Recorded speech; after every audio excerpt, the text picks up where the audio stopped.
Alright, welcome to Losers Round 6, where we have 8 participants again this time, but only 4 will go only into the Losers Round 7 to play against each other. So we have Archaon the Ever-Chosen versus Imrik, Tyrion versus Boris Ursus, Tamurkhan the Maggot Lord versus Lokhir Fellheart, and Grimgor Ironhide versus Bel'akor. Very fun matchups, I have no idea what to expect. Let's jump into them. Let's jump into the first match in this beautiful Nehekaran desert. Let's look at that, it looks amazing. So this is going to be Imrik versus Archaon. Let's compare these two, as Imrik is slowly charging into Archaon on his dragon. Archaon has much better stats and everything apart from weapon strength, and he obviously has not so much health compared to Imrik, who has a lot of health. So let's see how this one goes. Imrik is charging into Archaon. Both of them are going to use the buffs at the same time. Archaon has the charge reflection. There we go. The armor of Morka, which he used preemptively. Fight or die. He buffs up his stats, but so does Imrik. He has huge weapon strength, melee attack, and the charge bonus. So let's see how this one goes for Archaon. And oh my god, Archaon is just getting demolished by Imrik. He's not landing any strikes on the mighty Lord of the Dragons. He's down to 2700. Almost not a scratch on Imrik. Oh my god, Jesus. Imrik is just demolishing Archaon. Yeah, it looks like Archaon, is he stabilizing? Well, he has so much health. I'm not sure if he's gonna be able to break through Imrik's health at this stage. I think it's a little bit too late for Archaon, and yeah, there we go. Imrik takes a very, very easy victory against Archaon in the first match. Let's jump into the second match between these two and see if Archaon can brace maybe a little bit better this time around, because I'm not sure why he took so much damage. He had the charge reflection and he used it on time. So let's see Archaon. There we go. He's using the there we go, melee fast charge reflection, but he still takes so much damage from Imrik in the very first seconds. And let's look at this, how this one goes. Well, it looks like he didn't take that much damage, so a little bit better for Archaon. He's down to I would say 3/4 of health. There we go, he's landing the strikes of Imrik, so it looks like a much closer matchup this time around. Imrik is down to 6100 versus 3300 for Archaon. So yeah, but looks like Archaon is still a little bit behind Imrik, and that's just not looking good for him. 5000 health versus 2900. Yeah, he needs to equalize quicker. Fight or die. He buffs his melee attack to 100. Imrik doesn't have any buffs so far, so there's a chance for Archaon to catch up a little bit. He's getting debuffed by Imrik, I think. Yeah, there we go. The Lord of Dragons, huge melee there we go. I just didn't show you the stats. Minus 24 melee defense, minus 40 melee attack. That is huge. So let's see if Archaon will be able to stabilize. 4400 versus, well, the last 1000 health. He's down to 1000 health versus 4000 health for Imrik. Yeah, that is a lot. Archaon will have to chop through huge amounts of health of Imrik, who's not even wavering at this point, to win this matchup. Imrik is using his Star Lance to get a little bit more damage. Archaon, there we go. I think he's stabilizing a little bit. 3900 versus 1000. Again, he just needs to land very, very well, a lot of strikes on Imrik consecutively, which will be hard. He has just 22 leadership, so that may be not an option. So let's speed this up and see how this one goes. Well, he's down to what? No, he just takes another strike from Imrik and Archaon. Archaon, the Ever-Chosen, the champion of Chaos, is out of this tournament. It's 2-0 for Imrik, who goes into the next round. Let's look at the next matchup. This is going to be Boris Ursus versus Tyrion, the battle on the ground. Let's compare these two. Tyrion has less health, better stats and everything else, and Boris, well, he has the anti-large bonus, which is gonna come in handy versus Tyrion on his steed. And there we go, he charges into Tyrion. Tyrion takes a lot of damage quickly. Boris is using all his buffs, so does Tyrion. Tyrion's down to almost half health, but he has his regeneration, his secret regeneration thingy. There we go, where it is. There, the Heart of Avalon plus 25% health that Boris doesn't have, so let's see how the match goes. Tyrion is down, but looks like, yeah, the charge bonus, so Boris is wearing off slowly. Tyrion is down to 1400 health, 10 leadership. He's not doing too good, but Boris is also down to 2000 health. He is, yeah, not looking too good for Boris, not looking too good for any of them. 1800 versus 1400. Let's speed this up and see how this one goes. Both of them very low. There we go. Tyrion heals up to 3500 and Boris is still at 1000 health. He's starting to waver, and let's see if this is gonna be enough for Boris. He's down to 500 health versus 28. Yeah, I don't think he's gonna be winning this one. Maybe he lands a lot of strikes on. No, he's gonna go down in the first match against Tyrion. Let's jump in the second match between these two and see if Boris can do any better this time around. There we go, he charges into Tyrion again, doing a lot of damage to Tyrion. Tyrion is down to half health, 2900. His leadership though is not wavering, and I think that's a problem for Boris, because if Tyrion doesn't waver, he will regenerate, and that will be not really easy for Boris to overcome. Boris is down to half health. Tyrion, I would say, almost about a quarter. So let's keep on watching. 1600 versus 2600. There we go, Tyrion again regenerates as Boris does more damage. 2300 versus 3200. So Boris really needs to land all the strikes now if he is to win this. Looks like he's landing the strikes. There we go. Boris is down to 1700 versus 1900. Yeah, very close match between these two. Well, let's see if Boris can maybe somehow win this one. 1500 versus 1400. Yeah, it could be anyone winning this one. A very, very close matchup. Interesting. 1500 versus 1000. Boris is down. Boris takes another strike. He's wavering. Still is 1500. Boris is down to 400 health. He really needs to land the strikes if he is to win this one, because he's unbreakable is gonna expire soon. Tyrion is down to 1000. Boris is down to 85 health. Let's look at that. Will Tyrion be able to land the last strike? Yeah, and he lands the last strike. He pierces Boris Ursus, and Boris Ursus goes down to Tyrion. 2-0 for Tyrion. Well done, Boris Ursus. Incredible performance in this tournament, and Tyrion goes into the next round. Let's jump into the next match. This is going to be a Lokhir Fellheart versus Tamurkhan, the Maggot Lord. Let's compare these two.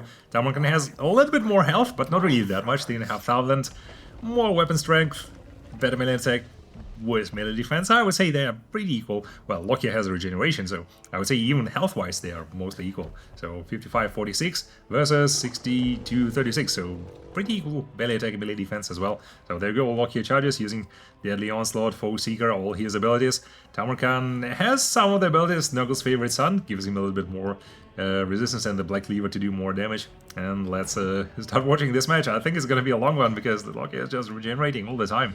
And Tamurkhan, well, Tamurkhan is not regenerating at 30. He's not really that. He's very tanky, but he doesn't have a lot of armor and melee defense, so he has a huge health pool that, well, let's see if Lokhir can break through that.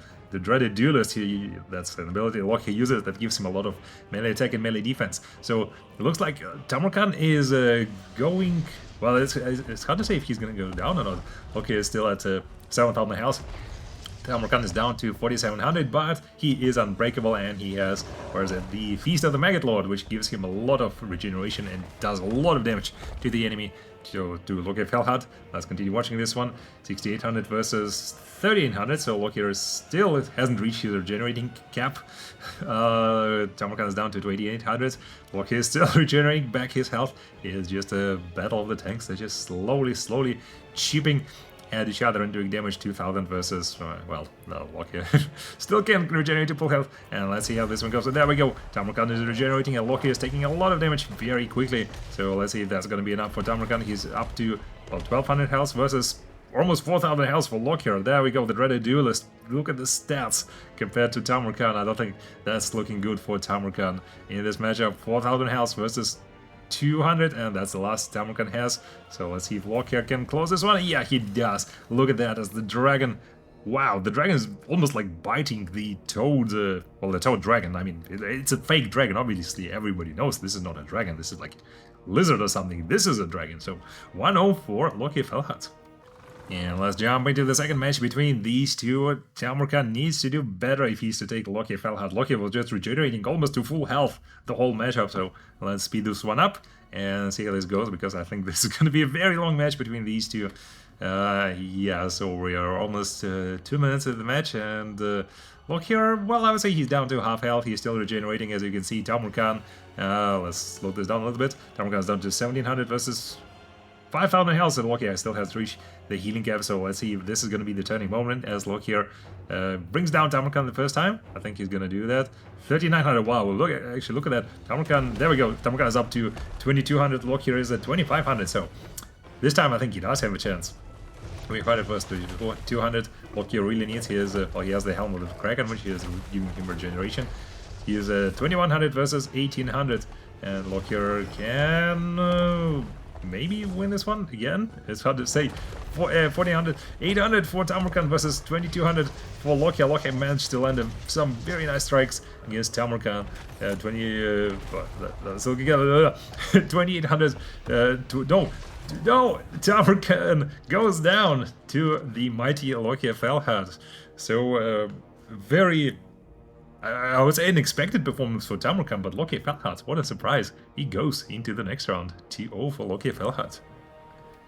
And let's look at the last match. This is going to be Bel'akor versus Grimgor Ironhide. Let us compare these two. Grimgor has almost 400% more armor, less health, but he's just so tanky compared to Bel'akor. Now, obviously, Bel'akor has armor piercing, but this 45 armor might be his downfall in this one. Or maybe it will be Grimgor's, who... Well, Grimgor is just a very strong lord, but so is Bel'akor, and he has the damage resistance. So let's see how this one goes. Bel'akor charges into Grimgor. Grimgor is using all the buffs. There we go. He's buffing himself up to incredible stats. There are too many of them to name all of them. He is just incredibly tanky. 150 armor, 79 melee defense, 54 melee attack, and that's he's debuffed by the Dark Master, which gives him minus 40 melee attack. So he's just incredible. Bel'akor is using his damage resistance shroud, and let's see how this one goes. Looks like Grimgor is taking a little bit of damage, 5700 versus 8000 health, but I would say they're looking kind of equal in this matchup. Yeah, it's the Bel'akor's favorite tactic, like slowly pushing his opponents around the circle. There we go. Grimgor, let's compare these two. 4600 for Bel'akor versus 3900 for Grimgor. So Grimgor is actually catching up quite nicely in this matchup. He has a plan and he's following it. 4300 for Bel'akor versus 3300 for Grimgor. So Grimgor is a little bit down, but maybe I think it will depend on the buffs that both of them are maybe gonna have, and I think that's a big advantage for Grimgor. He has a lot more buffs that come up a lot. So your next is he's used on Bel'akor, just 15 melee defense. That might be his chance to equalize. And yeah, look at that, Grimgor's already ahead. He's 3000 versus 20. Yeah, they're almost they're the same health levels, but percentage-wise, Grimgor is ahead. The Shadow Shroud comes from Bel'akor. Grimgor is using again his abilities, Bloodforged Armor, to get more defense, more melee attack, more weapon damage. Yeah, he's just using everything. Let's speed this up and see how this one goes. And it looks like, yeah, Grimgor manages to land a few nice strikes on Bel'akor. 2700 versus 2200. Bel'akor is a little bit lower. There we go, he's wavering. 800 versus 2000 health. Grimgor lands a few nice strikes, and it looks like the Demon Prince is gonna go down in the first matchup. I guess Grimgor takes the first match. 1-0 for Grimgor. And let's look at the second match between these two. Bel'akor needs to make a comeback against Grimgor, which is very hard to do. Grimgor is one beast of a lord. There we go, Bel'akor charges into Grimgor, and let's see how this one goes. Again, looks like Bel'akor is... Grimgor took a lot more damage this time around. He's, well, 5900 versus 4800, so yeah, but once the charge wears off, I think Grimgor usually has a good chance to equalize up. Let's see how this one goes. 4600 for Bel'akor. Grimgor is at 4200. Yeah, I think he's again catching up, and maybe he'll overtake Bel'akor. Bel'akor is down to 3600. Grimgor is let's slow this down. Bel'akor is just pushing him around the circle, so it's hard to move the camera. 3200 for Bel'akor versus 3900 for Grimgor. Yeah, he is ahead.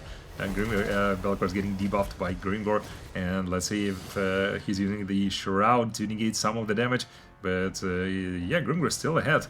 3200 versus... Well, they're both at the same levels, but there we go. Grimgor lands another strike. Bel'akor is down to 2700. Let's continue watching this one. 1800 for Bel'akor. He really needs to do something against Grimgor. Grimgor is still not taking that much damage this time. 3800 versus... Bel'akor is disintegrating, he's burning with the blue flame. He is trying to do some loud damage to Grimgor, but that's not going to be enough. Grimgor is not going to rout. 2-0 for Grimgor, who goes into the next round, and Bel'akor leaves the tournament. Alright, so here are the results in losers round 6. Archaon the Ever-Chosen loses to Imrik. Tyrion wins against Boris, Ursus. Tamurkhan the Maggot Lord loses to Lokhir Fellheart. And look at the way Lokhir Fellheart played. He got dropped to losers round 2, and he won 1, 2, 3, 4, 5 matches. Well, 5 matchups in a row. He did have some defeats, but he is already in losers round 7. What a journey for Lokhir Fellheart. And Grimgor Ironhide beats Bel'akor, so he's going to be testing Lokhir Fellheart in the next match. That's going to be interesting. And Imrik versus Tyrion, again, I have no idea where this is going to go. Imrik is just a beast of a lore, and he was very good against Archaon, and well, Tyrion is kind of similar to Archaon, so maybe Imrik is going to beat him, but I have no idea. Very interesting to see. Would be very interesting to see what happens next. Alright, ladies and gentlemen, welcome to Losers Round 7 of the loser bracket. We have just 4 participants remaining: Imrik versus Tyrion and Lokhir Fellheart versus Grimgor Ironhide. Let us jump into these matches. Alright, let's jump into the first match. This is going to be Imrik versus Tyrion. Looking at the stats, Tyrion has twice as little health, slightly, well, worse melee attack, better... worse weapon strength, better everything else, and he has his Heart of Avalon, which gives him a little bit of regeneration. There it is, 25% extra health. So let's see how this one goes. Imrik is getting ready to charge into Tyrion, and let's watch this matchup as he charges into Tyrion. There we go, Tyrion takes quite a bit of damage. He's down to 3700, but Imrik is also taking quite a bit of damage, and looking at the stats, yeah, with this 107, what was that? The stats on Tyrion were just huge. Looks like Tyrion is wavering a little bit. 83 melee attack, 72 melee defense, that is huge. Imrik has just 74 melee attack and 56 melee defense, so surprisingly Imrik is outmatched in this one. Tyrion is down to 1700, he's still not wavering. Imrik is down to 6700, he needs to land the last strikes on Tyrion. There we go, Tyrion regenerates, so that was the Heart of Avalon, and looks like this will be a very close match between these two. 5300 versus 2500. Looks like Tyrion is actually managing to land some very nice strikes on Imrik this time around, so he's still 2500, Imrik is down to 4600. Tyrion is there as go, 2500 still. Incredible stats, 83 melee attack, that's without any buffs. Imrik buffs his melee attack to land any strikes. He's just not landing any strikes on Tyrion. Tyrion is still 2100, there we go, he lands a few strikes. So Imrik is down to 1600 versus 2100 for Tyrion. Tyrion is ahead in this matchup, and Imrik wavers and loses the first match against Tyrion. Look at that, the Dragon Breath looks just amazing, and Tyrion takes the first match between these two, 1-0 for Tyrion. Let's jump into the second match between these two and see maybe Imrik is going to perform better this time. Imrik is charging into Tyrion on his Mighty Dragon, and let's see how this plays out. There we go, he charges into Tyrion, does quite a bit of damage to Tyrion. Well, not actually that much, actually. Tyrion is down to 4500, and looks like Imrik is again taking a lot of damage compared to Tyrion, who is just very, very, very tanky. Maybe these stats, and well, 125 armor is also nothing to sneeze at. Looks like Imrik is taking a lot more damage this time around. 3800 for Tyrion versus 5400 for Imrik. Looks like Imrik might go down in this matchup. That would be quite surprising. But, well, what do you know? Tyrion is down to 3400, but Imrik is at 4100. Okay, so Imrik here, he really needs to do some catching up health-wise. Tyrion is not even at half health, and he still has his Heart of Avalon. There we go, 2900 for Imrik. Tyrion is still 3200. There we go, Imrik is landing some very nice strikes on Tyrion, but his health is already not that good. He's down to 1900 versus 1300, but Tyrion still has his regeneration, so Imrik wavers and loses the second match, so it's gonna be 2-0 for Tyrion, and Imrik leaves this tournament. Yeah, let's jump into the second match. This is going to be Grimgor versus Lokhir Fellheart. Lokhir Fellheart, who managed to climb through round 2 of the losers bracket all the way to almost the finals. And Grimgor, well, he is just a beast of a lord, so there's no reason to introduce him. Let's compare the stats. Lokhir is slightly healthy. He has regeneration, obviously, but Grimgor has a lot of abilities, as we know. So there we go. Lokhir charges into Grimgor, does a lot of damage. Grimgor buffed himself up to insane stats. 150 armor, almost 100 in melee attack, melee defense. There we go. Lokhir is taking quite a bit of damage. Let's see if his regeneration is going to help. 5300 versus 5500, but percentage-wise, Grimgor, I think, is getting far, well, I would say they're probably at the same levels. Let's slow this down a little bit. Grimgor is at 4700 versus 4500, so same health, but I think, yeah, Grimgor is getting ahead percentage-wise. He's just much tankier, and he's not wavering.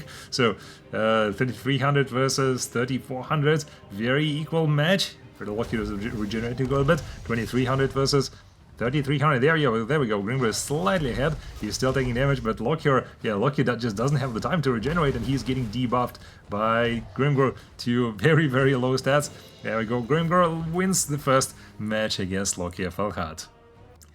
Let's look at the second match between these two and see if Lokhir Fellheart will do any better this time around. He really needs to win this one to go further in the tournament. There we go, he charges into Grimgor. Grimgor again takes quite a bit of damage, buffs himself up. And there we go, Lokhir is also taking the damage, he's getting debuffed by Grimgor a little bit.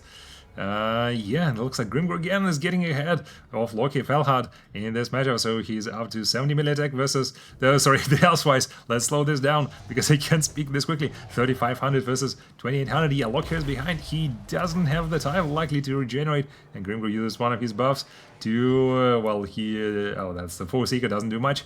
2300 versus 2100. Actually, that's a very close match between these two. 2100 versus 2400. So Lokhir is still a little bit ahead of Grimgor. And let's see how this one goes. 2100 versus, looks like Lokhir took a lot of damage. Grimgor is at 1700 versus 1100. Yeah, Lokhir's on his last leg. He doesn't have the time to regenerate.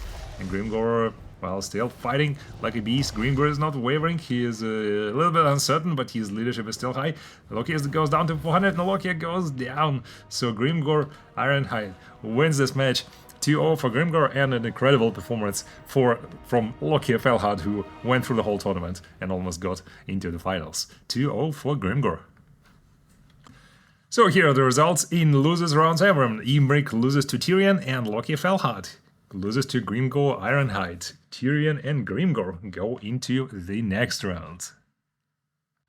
Alright, ladies and gentlemen, welcome to round 4 of the winners bracket, where we have just 4 participants remaining in the winners bracket. Gath, Plaguefather, Skarsbrand the Exile, the Battle of the Demons, Malus Darkblade, who also has a demon inside, so 2 demons and 1 demon-possessed entity, and Kholek Suneaster, who, well, he's a Dragon Ogre Shaggers, he's not a demon, so here are the participants for this round. Let's jump into the matches. Alright, let's jump into the first match. Gath, Plaguefather versus Skarsbrand the Exile. Let's compare our participants. Skarsbrand has very little health compared to, even though he has almost 10,000 health, Gath has 15,000, so that's not really looking good for Skarsbrand. But otherwise, better melee attack, better weapon strength, better charge bonus, better armor, so let's see how this one plays out. He has 2 huge demons charging into each other. There we go, Skarsbrand is charging into Gath. Gath is very, very tanky. He has a lot of melee defense, and he's doing constant damage with his aura. Where was that? No, not the cloud flies. Let me slow this down. I'm gonna show this to you. Yeah, well, we could just look at Skarsbrand. Yeah, there you go. The Pestilent Decay is also doing small damage, as you can see. It's obviously ticking away, and Skarsbrand is also poisoned, which is not very nice. Gath is just a beast of a lord, and he's cheating, as we all know. We have to mention that in every single round he's using his ammunition. So let's compare these two again. I think Skarsbrand is slightly ahead, 66,000 health versus 8,600, so he's getting there, maybe. It's really hard to say. Well, now I would say they're almost at the same health level, so let's keep on watching. Skarsbrand got debuffed to 10 melee defense, that's another thing Gath can do. Skarsbrand doesn't have any debuffs to use on Gath, he just buffs himself up, which is a reasonable tactic, so let's continue watching. 3,300 versus 6,300. Percentage-wise, I would say they're almost at the same levels, so this matchup has been going on for almost 5 minutes. Such huge health both. 3,000 versus 3,000, yeah, it will be decided at this moment. 2,400 versus 2,900. Will this be the first match that Gath Plaguefather loses? Let's keep on watching this one. 8... Nobody's landing any strikes right now. 2,900 versus 2,400. Leadership-wise, I would say Skarsbrand is a little bit ahead. There we go. Gath goes down to 1,700. Will this be his first loss? It might be. Might be if Skarsbrand lands another strike, but here we go. Skarsbrand goes down to 2,400. This is a very close matchup between these two. Yeah, 2,000 versus 1,700. They are almost at the same levels. There we go. Gath goes to 1,200, and he wavers. This is the first defeat for Gath Plaguefather in the whole tournament. Skarsbrand takes the first match. 1-0 for Skarsbrand. Let's look at the second match between these two. Gath, for the first time in his career, needs to make a comeback. Skarsbrand is charging into Gath. There we go. A huge impact from Skarsbrand, and let's see how this one goes. Both of them, well, Skarsbrand is doing a little bit more damage, I think, to Gath, but he's also... Gath is shooting back at him. And yeah, it looks like Looks like actually Skarsbrand is doing worse this time around. He's a little bit behind health-wise, but almost, I would say they're very equal participants. They both do a lot of damage, very tanky. Well, Gugat doesn't do a lot of damage. Well, he actually does. He just wears out his opponents with huge health pool, huge damage. So let's see if that's gonna be enough for him to maybe make a comeback in this round. Yeah, Skarsbrand is down 5,900. Gugat is at 7,900, so almost 1,000 difference. Not really 2,000 difference, not really that much. I think Skarsbrand is letting a few nice strikes on Gugat. He's down to 6,400 versus 4,700. The battle continues as Gugat is cheating and using his animation, and Skarsbrand is not really that hard to hit. He's a big target, 3,600 versus 5,800. Gugat is, well, he's ahead in leadership actually. Skarsbrand is starting to waver a little bit. He's uncertain about the outcome. 2,700 versus 5,800. Yeah, looks like Gugat is ahead in this one. Skarsbrand is very, very low compared to Gugat. 5,200 versus Skarsbrand is gonna go into the last 1,000 health very soon. 5,200 versus 1,500, and looks like, yeah, Gugat might be able to win this one. Skarsbrand does land a few nice strikes at the end. Let's see if he's gonna be able to make that. 2,900 versus 1,200. It's a very close match between these two. Skarsbrand really needs to land the last few strikes if he is to win this one. He goes down to 800, 700. His leadership is down to 1. Is this gonna be enough for him to hold on to this match? 2,900. He still needs to do a lot more damage. And let's continue watching this one. No, he wavers and loses the second match. So 1-1 between these two juggernauts. And let's go to this third match to see who is going to be the winner. Alright, this is it, the final battle between the two demons. So let's see how this one plays out. I'm going to speed up the beginning because again, Skarsbrand is charging into Gugat. And looks like, yeah, it's still another one of those close matchups where you're still not sure who's going to win this one. Let's slow this down a little bit. Gugat is down to half health. Well, both of them are at about half health. Still 2,000 difference. 7,200 versus 4,900. Skarsbrand needs to do quite a bit more damage this time around. Let's see if this is going to be enough for Skarsbrand. 3,800. He's getting debuffed. He has huge weapon strength, but he doesn't have any melee defense, and that's good or bad against Gugat. Gugat has huge melee defense. So 2,900 versus 5,300. Gugat lands another strike. 2,800 versus 5,300. Yeah, Skarsbrand is his health is slowly ticking away. He needs to 4,100 versus 2,200. So again, he's landing the strikes on Gugat.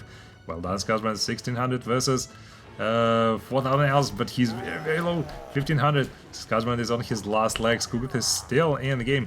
Has a little bit more health than Skarsbrand. Let's see how this one goes.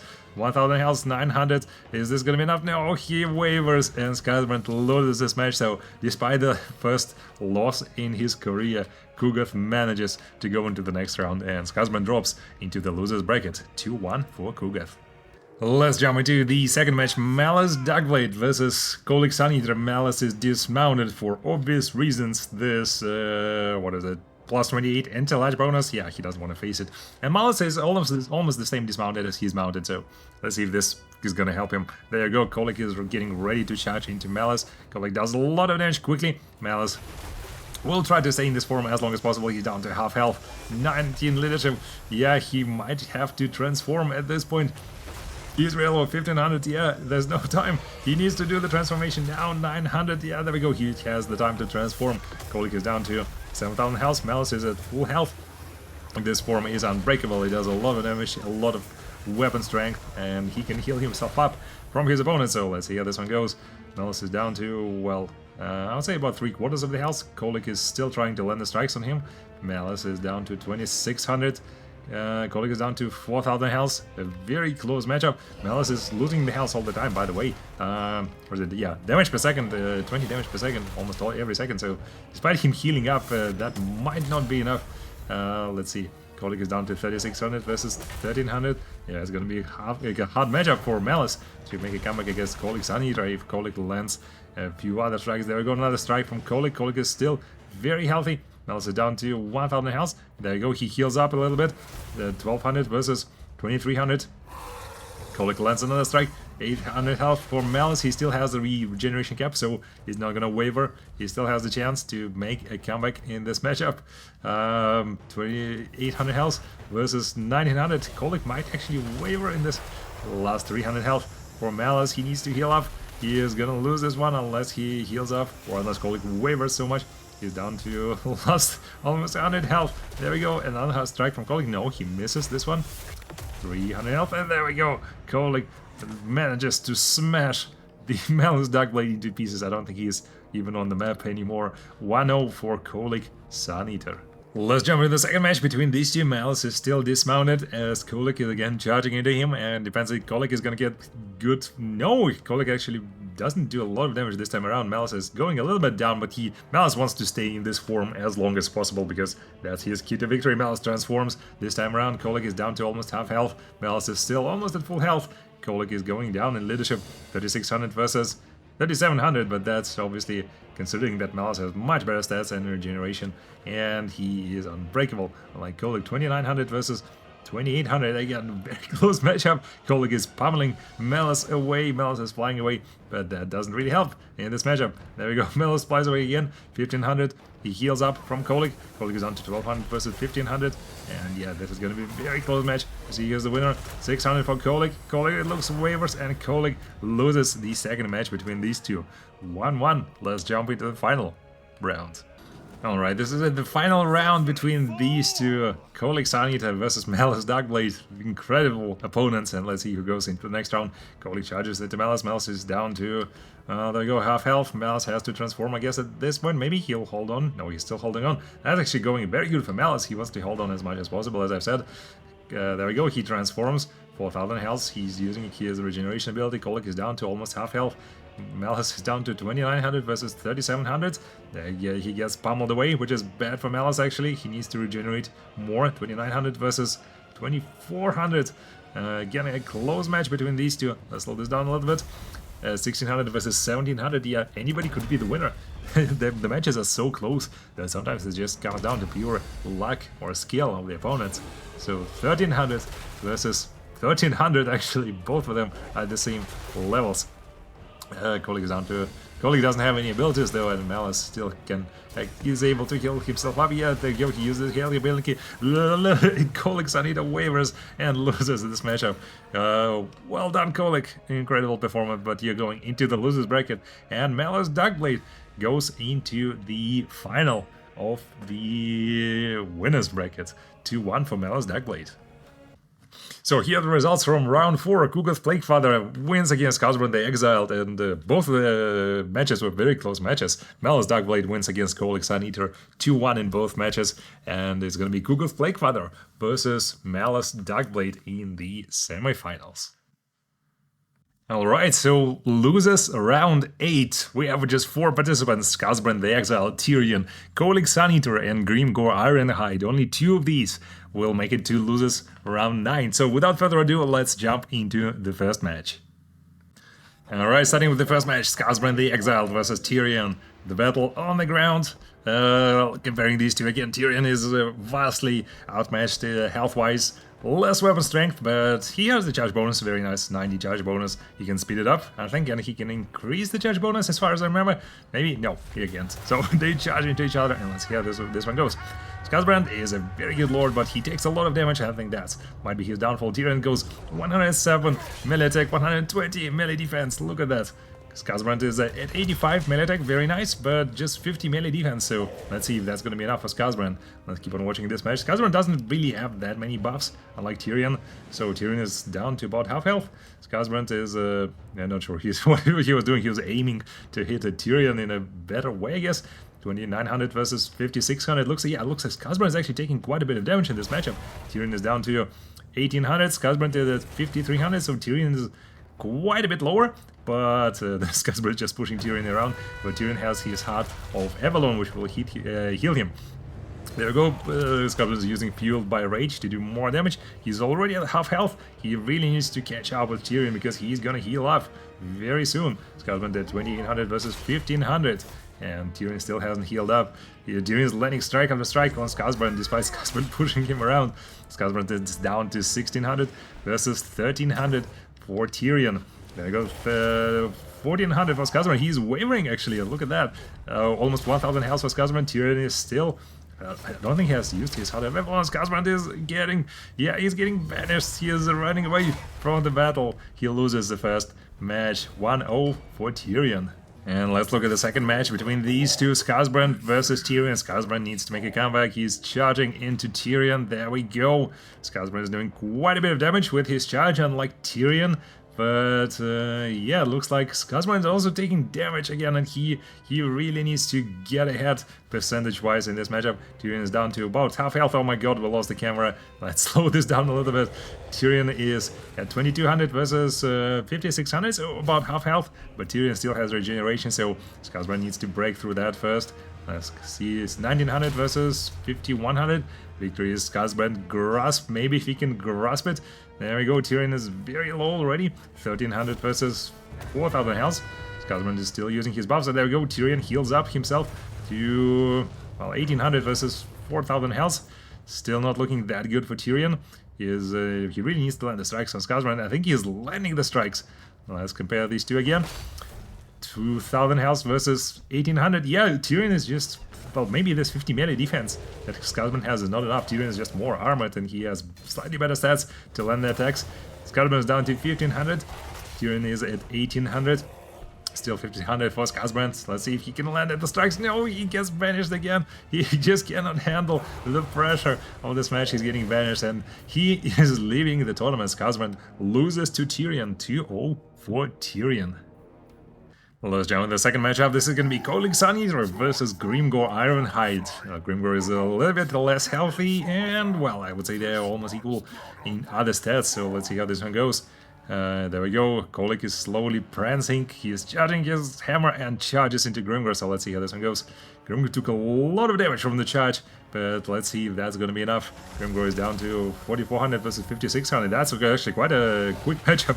Both of them don't have a lot of melee defense, just 55 for Grimgor, 46 for Kholek. Yeah, Kholek is not concerned about his defense that much. 3900 versus 4300. Looks like Kholek is he's not landing the strikes. 2900 for Grimgor. Grimgor is very low. 2200 versus 4000 health. So let's see if that's going to be enough for Kholek. He looks like Grimgor is very low. 1900 versus 3600. Grimgor is down to 1500. Still, there we go. He lands another strike on Kholek. And yeah, this matchup is gonna be very, very fun. 1500 versus 3000 health. Yeah, he is very low, 29 health. Grimgor is not wavering. He's still keeping up in the battle. 2600 versus 1500. He's landing the strikes on Kholek, and Kholek really, he has a quite a lot of wind-up time. So I think that's one of the issues he has. 1500 versus 2400. Look at that. Grimgor is landing the strikes. 2100 versus 1500. Kholek really needs to do something in this matchup. There we go. No, he still cannot hit Grimgor for some reason. And there we go. Kholek is down to 1500 versus 1500. They're both at the same health level. So let's see how this plays. 1100 versus 1500. Kholek really needs to do something. Oh, he got debuffed. He got debuffed. No, yeah, that was Kholek. Yeah, 1300 versus.